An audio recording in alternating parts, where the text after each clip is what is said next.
మేము ఇక్కడ మటకాన్ని నిర్మిలి కూకుడు వేళ్ళతో తుడిచేస్తున్నామని స్టేట్మెంట్లు ఇచ్చుకుంటూ అన్నీ ఉన్నాయి. బాగానే ఉంది. మీరు అసలైన వ్యక్తులను ఎప్పుడన్నా అరెస్ట్ చేసినారా? ఏదన్నా ఉంటే మీరు రైట్ ట్రయల్గా మీరు చెప్పండి. చెప్పండి.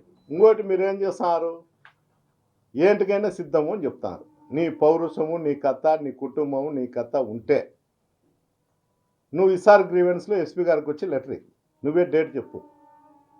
అయ్యా నేను ఎక్స్ఎమ్మెల్యే గారు కొట్లాడబోతున్నాము, ఫలానా సప్తగిరి సర్కిల్లోనో, లేకపోతే టవర్ క్లాక్ కన్నో, లేకపోతే కర్నూలు కొండాడి గుడిచి కన్నో, కడపలో కోటిరెడ్డి సర్కిల్లోనో కొట్లాడతాము. మా మీద ఏం జరిగినా కూడా మా మీద ఎలాంటి కేసులు బుక్ చేయొద్దండి అని నువ్వు చేతనైతే నువ్వే డేట్ ఇచ్చి నువ్వే అన్నీ చెప్పి నువ్వే ఎప్పుడు పిలుస్తావు. నా కుటుంబం నీ కుటుంబం మాత్రమే చూస్తాం.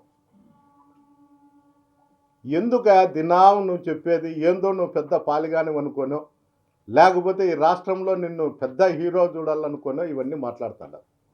నీ చేతనైతే నేను ఈరోజు కూడా చెప్తాడా, రాజకీయాలనేవి ఓటమి గెలుపు అనేది సహజం.